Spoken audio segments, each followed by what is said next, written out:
ಭೀಕರ ಬರಗಾಲದ ಛಾಯೆ ಆವರಿಸಿದೆ.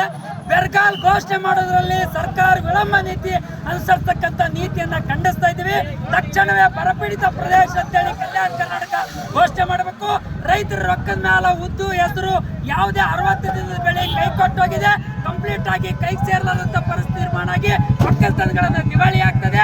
ಹಾಗಾಗಿರೋದ್ರಿಂದ ಇವತ್ತು ರೈತರದ್ದು 1 ವರ್ಷದ ಬೆಳೆ ಕಬ್ಬನ್ನ ಒಣಗಿ ಹೋಗ್ತದೆ. ಭೀಮಾ ನದಿ ಬತ್ತಿ ಹೋಗಿದೆ. ಮಹಾರಾಷ್ಟ್ರ ಉಜನಿ ಪುಣೆ ಡ್ಯಾಮ್ದಿಂದ ನಮ್ಮ ಕರ್ನಾಟಕ ನೀರಿನ ಪಾಲು 15 TMC ನೀರನ್ನ ಬಿಡಬೇಕು, ಭೀಮಾ ನದಿಯನ್ನ ತುಂಬಬೇಕು ಅನ್ನೋಂಥ ಮಾತನ್ನು ಒತ್ತಾಯ ಮಾಡ್ತಾ ಇದೀವಿ. ದನ ಕರುಗಳ ಕಣಕಿ ಗೋಶಾಲೆ ತೆರಿಬೇಕು. ಕಬ್ಬು ಒಣಗೋಗಿರ್ತಕ್ಕಂಥ ಕಬ್ಬಿಗೆ ಪರಿಹಾರ ಕೊಡಬೇಕು.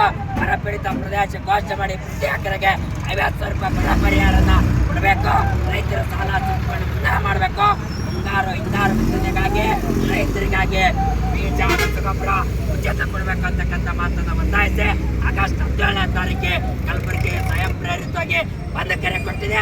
ಆ ಬಂದಿನ ಭಾಗವಾಗಿ ಎಲ್ಲಾ ರಿಂಗ್ ರೋಡ್ಗಳನ್ನ ಹೋರಾಟ ನಡೆಸೋದ್ರ ಮೂಲಕ ಸರ್ಕಾರಕ್ಕೆ ಆಗ್ರಹ ಮಾಡ್ತಾ ಇದೀವಿ.